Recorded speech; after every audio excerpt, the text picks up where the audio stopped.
நம்ம வீட்டுல வாழைப்பூ தாங்க நேற்று வாங்கிட்டு வந்தேன். நல்லா பெரிய பூவா இருந்துச்சு. 25 ரூபா சொன்னாங்க. 20 ரூபான்னு சொல்லி வாங்கிட்டு வந்தேன். அதுதாங்க இன்னைக்கு பொரியல் செய்ய போறேன். வாங்க அது எப்படி செய்யறதுன்னு பார்க்கலாம். வாழைப்பூ நல்லா அந்த நாறு அந்த இது மாரிலாம் இருக்கும் இல்லைங்களா, அதெல்லாம் எடுத்தாச்சுங்க. எடுத்து பொடியா நல்லா பொடியா கட் பண்ணி கொஞ்சமா மஞ்சத்தூள் போட்டு ரவுண்டு தண்ணி தெளிச்சு வேக வச்சு வச்சிருக்கிறேங்க. ஏன்னா லேட் ஆகுது அது வேகிறதுக்கு. சரி அதனால வந்து நான் இந்த மாதிரி குக்கர்ல போட்டேன். இப்போ அடுப்பு பற்ற வச்சு அந்தாண்ட அதுக்கு தேவையான பொருளெல்லாம் எடுத்து வச்சிருக்கிறேன். தேவையான அளவு கொஞ்சமா எண்ணெய் ஊற்றிக்கலாங்க. கடுகு உளுத்தம் பருப்பு கொஞ்சமா போட்டுக்கலாம். கருவேப்பிலை கொஞ்சம், வெங்காயம் பெரிய வெங்காயம் 2 கட் பண்ணி வச்சுக்கிறேங்க, அது வெளியே போட்டுக்கலாம்.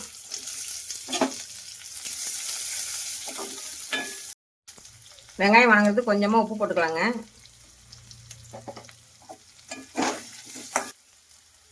காரத்துக்கு 3 பச்சை மிளகா கட் பண்ணி வச்சுக்கிறேங்க. பொடியெல்லாம் கட் பண்ணல, கொஞ்சம் நீட் நீட்டமாக தான் கட் பண்ணி வச்சுக்கிறேன். ஏன்னா குழந்தைங்களாம் சாப்பிட்றதா இருந்தால் பொடியாக இருந்தால் அப்படியே எடுத்து அடிச்சிருவாங்க. அதனால பெருசு பெருசாக தான் கட் பண்ணி வச்சுருக்கிறேன். பச்சை மிளகா மட்டும் போதுமா? பச்சை மிளகா மட்டும் போதுங்க. மிளகாத்தூள் அதெல்லாம் வேணாம். நான் இஞ்சி பூண்டெல்லாம் தட்டி வச்சுருக்கிறேன். சோம்பு, இஞ்சி, அப்புறம் பூண்டு இதெல்லாமே தட்டி வச்சுருக்கிறேன். இது அப்படியே அதுலேயே சேர்த்திக்கலாம்.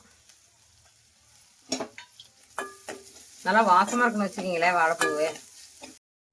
மஞ்சத்தூள் போட்டு வேக வச்சா வாழைப்பூ கொட்டிக்கலாங்க. இதுலயே தண்ணி இருக்கு போல இருக்கு. தண்ணியா தான் அது சரியா போயிடும். நம்ம தண்ணியை ஊற்ற வேண்டியதில்லை. அந்த இதுலயே வாசம் எப்படி அடிக்குது வாழைப்பூ, அந்த தண்ணியிலே வந்துடும். அதுலயே வந்துடும். அதை வேக வச்சிட்டோம்ல, தண்ணி வேஸ்ட் பண்ணாம தான். அதனாலதான் ரவுண்டு தண்ணி தெளிச்சு அப்படியே இது பண்ணுங்க. உப்பு செக் பண்ணி பார்த்துக்கலாங்க. ஏன்னா அதில் கொஞ்சமாக தான் போட்டோம். உப்பு செக் பண்ணிட்டு, ஏன்னா அதுல இருந்தா தண்ணி தான், ஒரு சொட்டு தண்ணி கூட ஊற்றலை இப்பெல்லாம்.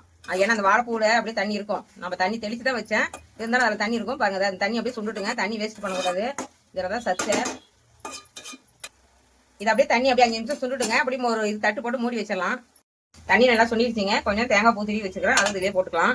ஒவ்வொரு பூ கசக்கும், ஒவ்வொரு பூ கசக்காதே. நம்ம பார்த்து தான் வாங்கிட்டு வரணும். கசக்கிற பூ நல்லா தான் இருக்கும், ஆனால் நம்ம சாப்பிட்றதுக்கு முடியாது. இந்த மாதிரி நீங்களும் செஞ்சு பாருங்க, சூப்பரா இருக்குங்க, உடம்புக்கு நல்லது. அந்த தண்ணியெல்லாம் இருத்துறாதீங்க, அப்படியே போட்டு அப்படியே நம்ம சுண்ட வைக்கிறது தான். சூப்பரா இருக்கும். வாழைப்பூ பொரியல் ரெடி ஆயிடுச்சுங்க. இந்த மாதிரி நீங்களும் செஞ்சு பார்த்துட்டு எப்படின்னு சொல்லுங்க. பாய்.